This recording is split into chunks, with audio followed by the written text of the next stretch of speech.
Everyone, welcome back to our YouTube channel. আজ আমরা সপ্তম শ্রেণীর ভূগোল পাঠ্যবইয়ের অন্তর্গত দশম অধ্যায়, যে অধ্যায়টির নাম রয়েছে আফ্রিকা মহাদেশ, সেই আফ্রিকা মহাদেশের আজ 106 নম্বর পৃষ্ঠা থেকে আজকে আমরা পড়ব।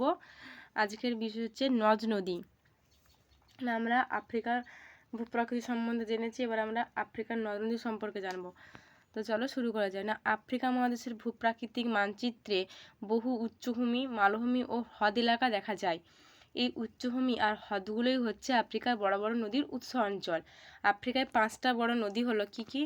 নীল নদ, কঙ্গো নদী, নাইজার নদী, জাম্বেজি নদী, অরেঞ্জ নদী। এই নদীগুলির দৈর্ঘ্য কত? না, নীল নদীর দৈর্ঘ্য 6650 কিমি, কঙ্গো নদীর দৈর্ঘ্য 4700 কিমি, আর নাইজার নদীর দৈর্ঘ্য 4180 কিমি, আর জাম্বেজি নদীর দৈর্ঘ্য 2574 কিমি, আর অরেঞ্জ নদীর দৈর্ঘ্য 2200 কিমি। নীল নদ সম্পর্কে এবার আমরা একটু জানবো। না, শুধু আফ্রিকার নয়, সারা পৃথিবীর দীর্ঘতম নদী হলো নীল নদ। আফ্রিকার মোট জলপ্রবাহের প্রায় 10 ভাগ জলই নীল নদ দিয়ে বয়ে যায়। দুটো প্রধান ধারা এই নদী তৈরি করেছে। একটা হলো হোয়াইট নীল, যার উৎস আফ্রিকার বিখ্যাত বুরুন্ডি মালভূমি, আর অন্য ধারাটা হলো ব্লু নীল, যার উৎস ইথিওপিয়ার উচ্চভূমি। উত্তর সুদানের রাজধানী খার্তুম শহর হলো এই দুই ধারার মিলনস্থল। নীল নদ উত্তর দিকে প্রবাহিত হয়ে সাহারা মরুভূমির পূর্ব প্রান্তকে করে তুলেছে সবুজ। নীল নদ ভূমধ্যসাগরে মোহনার কাছে তৈরি করেছে বিশাল বদ্বীপ। মিশরের অধিকাংশ মানুষ নীল নদের ধারে কৃষিকাজ, পশুপালন ও বসবাস করে। খার্টুম, আসওয়ান, লাস্কার, কায়রো হলো নীল নদের ধারে গড়ে ওঠা বিখ্যাত শহর। তাহলে এখানে নীল নদ সম্পর্কে যদি প্রশ্ন আসছে যে পৃথিবীর দীর্ঘতম নদী কি, আর নীল নদীর দুটো ধারা কি বা তাদের উৎপত্তি কোথায়, সুদানের রাজধানী কোথায়, তার হচ্ছে কঙ্গো নদী সম্পর্কে জানবো। না, আফ্রিকার দ্বিতীয় দীর্ঘতম নদী হলো কঙ্গো। এর প্রবাহের দিক পশ্চিম দিকে, আর দৈর্ঘ্য নীল নদের চেয়ে কম হলেও জলপ্রবাহ যথেষ্ট বেশি। আফ্রিকার সবচেয়ে বৃষ্টিবহুল এলাকা থেকে কঙ্গোর সৃষ্টি। প্রতিদিন প্রচুর জল কঙ্গোর মধ্য দিয়ে আটলান্টিক মহাসাগরে পড়ে। বয়ে যাওয়ার পথে বহু জায়গায় গভীর উপত্যকা তৈরি করেছে। জাম্বিয়ার উত্তর প্রান্ত হলো এই নদীর উৎসস্থল। প্রায় ওই একই জায়গা থেকে পূর্ব দিক সৃষ্টি হয়েছে জাম্বেজি নদী। কিসাঙ্গিনী, বান্ডাকা, কিনশাসা, ব্রাজভিল হলো কঙ্গোর তীরে গড়ে ওঠা বড় শহর। নাইজার নদী সম্পর্কে এবার একটু জানবো। না, পশ্চিম আফ্রিকার প্রধান নদী। এর উৎসস্থল আটলান্টিক মহাসাগর থেকে মাত্র 200 কিমি দূরে গিনি উচ্চভূমিতে, এবং এটি আটলান্টিক মহাসাগরে পতিত হয়েছে। মানচিত্র দেখলে দেখা যাবে নদীটা আটলান্টিকের উল্টো দিকে সাহারা মরুভূমির দিকে প্রবাহিত হয়েছে। উত্তর দিকে টিমবাকটু শহর পর্যন্ত প্রবাহিত হওয়ার পর আবার দক্ষিণ দিকে এসে নাইজেরিয়ায় প্রবেশ করেছে। মোহনার কাছে বদ্বীপ তৈরি করেছে, যা বেশ জনবহুল। এখানে চাষাবাদ, পশুপালন, মানুষের জীবিকা। এই নদী বদ্বীপের জলাভূমিতে প্রতি বছর কি পরিযায়ী পাখি উড়ে আসে এখানে। তারপরে আছে জাম্বেজি নদী। না, আফ্রিকার চতুর্থ দীর্ঘতম নদী জাম্বিয়া। অ্যাঙ্গোলা আর কঙ্গো এই 3টি দেশের সীমান্ত অঞ্চল থেকে এই নদীর উৎপত্তি। এই নদীটি পড়েছে ভারত মহাসাগরে। এই নদীর পথে সৃষ্টি হয়েছে পৃথিবীর বিখ্যাত ভিক্টোরিয়া জলপ্রপাত। তাহলে এখান থেকে প্রশ্ন আসতে পারে যে পৃথিবী বিখ্যাত জলপ্রপাতটি কোন নদীর তীরে এসেছে, বা সেই জলপ্রপাতটির নাম কি। দুটো বড় জলবিদ্যুৎ কেন্দ্রও তৈরি হয়েছে এই নদীপথে। অরেঞ্জ নদী। না, পশ্চিম দিকে প্রবাহিত আফ্রিকার 5ম দীর্ঘতম নদী। ড্রাকেন্সবার্গ পর্বত থেকে উৎপন্ন হয়ে আটলান্টিকে পড়েছে অরেঞ্জ নদী। বেশ কয়েকটা জলবিদ্যুৎ কেন্দ্র তৈরি করা হয়েছে জলসেচের উদ্দেশ্যে। প্রায় 29টা জলধারা তৈরি করা হয়েছে এই নদীতে। বইয়ে ঠিক ঠিক লিখে বলো নদীর নাম, দৈর্ঘ্য, উৎস, মোহনা আর নদীর বিশেষ বৈশিষ্ট্য। নীল নদ, কঙ্গো নদী, নাইজার নদী, জাম্বেজি নদী, অরেঞ্জ নদী, এই নদীগুলো সম্পর্কে আমরা আগেই জানলাম। তো তোমরা এটা করার চেষ্টা করবে, তবু আমি এখানে একটু করে দিয়েছি, তোমরা দেখে নিতে পারো। তারপর পরবর্তী পৃষ্ঠায় কি বলছে, না এবারে আমরা এতক্ষণ জানলাম নদ নদী সম্পর্কে। এবারে হচ্ছে আফ্রিকার জলবায়ু। আফ্রিকার ভূমিরূপের বৈচিত্র্য জানা হলো, নদ নদীর সম্পর্কেও জানা হলো। এবার জানবো এই মহাদেশের জলবায়ু কেমন। এখানকার জলবায়ু সব জায়গায় সমান নয়। সমুদ্রের ধরার জলবায়ু একরকম, তো সমুদ্র থেকে দূরে আরেক রকম। সমভূমিতে একরকম, তো পাহাড়ের ওপরে আরেক রকম। বলছে আফ্রিকা মহাদেশের জলবায়ু ও স্বাভাবিক উদ্ভিদের বৈচিত্র্যের কারণ কি কি? না, অক্ষরেখা, সমুদ্র থেকে দূরত্ব, সমুদ্র স্রোত, উচ্চতা, এগুলো। তাহলে কি বলছে, আফ্রিকা মহাদেশের ক্ষেত্রে অক্ষরেখার অবস্থানে জলবায়ুর উপর কী প্রভাব ফেলবে। না, নিরক্ষরেখার কাছাকাছি উষ্ণতা বেশি অনুভূত হয়।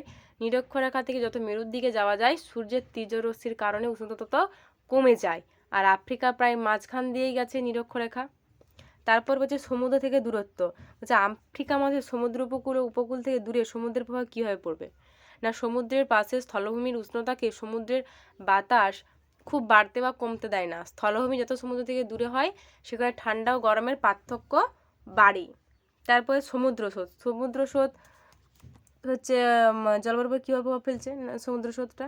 না সমুদ্রের মধ্যে যে বিপুল জলরাশি স্রোতের মতো বয়ে চলে তা হলো সমুদ্র স্রোত। সমুদ্র স্রোত উষ্ণ বা শীতল দুই হতে পারে। আফ্রিকা মহাদেশের বিভিন্ন দিক দিয়ে উষ্ণ বা শীতল সমুদ্র স্রোত প্রবাহিত হয়। তারপরে আছে উচ্চতা। আফ্রিকার উঁচু পার্বত্য এলাকায় বাতাসের উষ্ণতার উপর উচ্চতার প্রভাব কী? না উচ্চতা বাড়লে বাতাসের উষ্ণতা কমে যায়। প্রতি 1 কিমি উচ্চতা বাড়লে বাতাসের উষ্ণতা গড়ে 6.5 ডিগ্রি সেন্টিগ্রেড হারে কমে। এটা প্রশ্ন আসতে পারে 1 কিমি উচ্চতায় বাড়লে বাতাসের উষ্ণতা গড়ে কত সেন্টিগ্রেড হারে কমে? না 6.5 ডিগ্রি সেন্টিগ্রেড হারে কমে। তার পরবর্তী পৃষ্ঠায় কী বলা আছে দেখো, বলছে ভেবে দেখো। এগুলো তোমরা একটু ভেবে দেখবে এবং নিজেরা করার চেষ্টা করবে।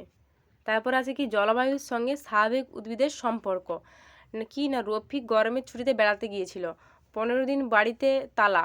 ফিরে দেখে টবের গাছগুলো জল না পেয়ে শুকিয়ে কাঠ। রফিকের চোখ জলে ভরে এলো। নিজের হাতে গাছগুলো লাগিয়েছিল, শুধু বেঁচে আছে ক্যাকটাস গাছটা। রফিক বুঝল জলের অভাবেও কিছু গাছ বাঁচে। আফ্রিকা মহাদেশের জলবায়ু সব জায়গায় সমান নয়। বিশেষ করে তাপমাত্রা আর বৃষ্টিপাতের ওপর গাছপালা জন্মানো বেড়ে ওঠা নির্ভর করে। তাপমাত্রা বৃষ্টির পরিমাণ বদলালে গাছপালার ধরনও বদলে যায়। তাহলে দেখা যাক আফ্রিকা মহাদেশে কোথায় কেমন গাছপালা জন্মায়। প্রথমে কি আছে না নিরক্ষীয় চিরসবুজ গাছের অরণ্য। নিরক্ষরেখার কাছাকাছি অঞ্চলে সারা বছর গরম 27 ডিগ্রি সেন্টিগ্রেড। মোট বৃষ্টির পরিমাণ 200 থেকে 250 সেমি। সরাসরি সূর্যকিরণ সারা বছর বৃষ্টিতে এখানে শক্ত কাঠের ঘন জঙ্গল সৃষ্টি হয়েছে, যেমন কি মেহগিনি, রোজউড, এবনি এই ঘন জঙ্গলের প্রধান গাছ। পাতা ঝরানোর নির্দিষ্ট ঋতু না থাকায় গাছগুলো সারা বছরই কি সবুজ দেখায়, তাই এর নাম কি চিরসবুজ গাছের অরণ্য। তারপর আছে সাভানা তৃণভূমি। না নিরক্ষীয় অঞ্চলের উত্তরে আর দক্ষিণে বৃষ্টি কমে যেতে থাকে। গরমকালে দৈর্ঘ্য বাড়ে আর বৃষ্টি হয় বছরে 150 সেমির মতো। মরুভূমির দিকে বৃষ্টি কমে 25 সেমির মতো হয়ে যায়। মোটামুটি গরম আর কম বৃষ্টির জন্য বড় গাছের সংখ্যা কম। তারদারে লম্বা ঘাসের প্রান্তর চোখে পড়ে। দিগন্ত বিস্তৃত ঘাস জমির মধ্যে অ্যাকাসিয়া আর বাওবাব জাতীয় গাছ দেখা যায়। তারপর আছে ভূমধ্যসাগরীয় উদ্ভিদ। না আফ্রিকায় একেবারে উত্তর পশ্চিম ও দক্ষিণ পশ্চিম অংশে ভূমধ্যসাগরের জলবায়ু দেখা যায়। এই জলবায়ু অঞ্চলে শীতকালে বৃষ্টি হয় আর সারা বছর 50 থেকে 100 সেমি বৃষ্টি হয়। গরমকাল বৃষ্টিহীন থাকে। পাতায় নরম মোমের আস্তরণ দেখা যায়। আর হচ্ছে এখানে কি কি উদ্ভিদ গাছ আছে না জলপাই, ওক, আগ্রট, ডুমুর, কর্ক গাছগুলো এখানে জন্মায়। গরমকালে জলের সন্ধানে গাছের মূলগুলো অনেক গভীরে চলে যায়। কমলা লেবু, আঙুর এইসব ফলের বাগানও খুব চোখে পড়বে। তারপর আছে কি উষ্ণ মরু উদ্ভিদ। না সাহারা, কালাহারি, নামিব এই মরুভূমিগুলোতে বৃষ্টি হয় না বললেই চলে। দিনের তাপমাত্রা ভীষণ বেশি আর রাতের তাপমাত্রা সে তুলনায় অনেক কম। কাঁটা গাছ, ঝোপঝাড়, ঘাস দেখা যায়। গাছগুলো নিজের শরীরে জল ধরে রাখে নানাভাবে, তাই অতি গরমেও গাছগুলো বেঁচে থাকে। মরুভূমির মধ্যে মরুদ্যান দেখা যায়। মরুদ্যানের ধারে কি কি আছে খেজুর, তাল জাতীয় গাছের সারি চোখে পড়ে। তারপর আছে নাতিশীতোষ্ণ তৃণভূমি বা ভেল্ট। আফ্রিকা মহাদেশের দক্ষিণ দিকে কালাহারি মরুভূমি আর ভারত মহাসাগরের ধারে উপকূল অঞ্চলে শীতকালে বেশ ঠান্ডা পড়ে। গরমকালে মোটামুটি গরম আর গ্রীষ্মের তাপমাত্রার মধ্যে পার্থক্য খুব বেশি। এখানে মরু অঞ্চলের থেকে একটু বেশি বৃষ্টি হয় আর উঁচু পাহাড়ের ঢালে পপলার, উইলো এইসব গাছ দেখা যায়। সমভূমি এলাকায় ছোট খসখসে সবুজ ঘাস দেখা যায়। এই তৃণভূমিকে কী বলে তাই ভেল্ট। তারপর আছে মৌসুমি পর্ণমোচী গাছের অরণ্য। না আফ্রিকার একেবারে পূর্ব দিকে আর মাদাগাস্কার দ্বীপে গরমকালে বৃষ্টি হয় আর শীতকাল শুষ্ক থাকে, তবে তাপমাত্রা কোনো ঋতুতেই খুব বেশি নয়। শাল ও বাঁশ গাছের বন জঙ্গল দেখা যায় আর শীতকালে জলপ্রবাহ গাছের পাতায় ঝরে যায়। তারপর আছে পূর্ব উপকূলীয় উষ্ণ নাতিশীতোষ্ণ বা চীন দেশীয় উদ্ভিদ। না দক্ষিণ পূর্ব উপকূল অঞ্চলে গরমকালে বেশ গরম আর বৃষ্টিও হয়। চীন দেশের পূর্বাংশে একই জলবায়ু দেখা যায়, তাই এর নাম চীন দেশীয় জলবায়ু। পাতাঝরা গাছ দেখা যায়, ওক গাছ বেশি চোখে পড়ে। তারপরে আছে কি আফ্রিকার জলবায়ু অঞ্চলে একটা চিত্র দেওয়া আছে, তারপর আফ্রিকার স্বাভাবিক অঞ্চলে একটা মানচিত্র দেওয়া আছে। তারপর বলেছে বলতো দেখি কোন কোন গাছ জলবায়ু অঞ্চলের নাম। হচ্ছে কোন গাছ কোন জলবায়ু অঞ্চলে জন্মায়। আচ্ছা গাছ বা গাছের ধর্ম আর জলবায়ু অঞ্চল দেওয়া আছে। কাঁটা গাছ কি? কাঁটা গাছ উষ্ণ মরু জলবায়ু অঞ্চলে। পাতায় মোমের আস্তরণ কোথায়? ভূমধ্যসাগরীয়, আমরা এগুলো একটু আগেই পড়েছি। শাল ও বাঁশ গাছ মৌসুমী জলবায়ু। জলপাই গাছ ভূমধ্যসাগরীয়। খসখসে সবুজ ঘাস, নাতিশীতোষ্ণ, আর সবুজ ঘাসের সঙ্গে বাউবাউ জাতীয় মরু উদ্ভিদ সাভানা। বলছি ছোটো ছোটো কাগজে আফ্রিকার ভূপ্রকৃতি, নদ নদী, জলবায়ু আর সার্বিক উদ্ভিদ সম্পর্কে লেখো। যেমন একটা কাগজে লিখলে সাহারা, এরকম আরও টুকরো টুকরো কাগজে লিখে ফেলো। সবাই একটা একটা করে ভাঁজ করে করা কাগজ তোলো, খুলে দেখো তোমার কি বিষয় পড়েছে। 2 মিনিট কিংবা 3 মিনিট সময় বিষয়টা নিয়ে যা যেন বলো। তোমরা এটা তোমার বন্ধুর সাথে করে দেখবে, চেষ্টা করো নিজেরা করার মতন। আজকের ভিডিওটি এই পর্যন্তই। পরবর্তী পার্টের ভিডিওগুলি পরবর্তী পার্টের আলোচনাটা আমি পরবর্তী পার্টের ভিডিওতে দিয়ে দেবো।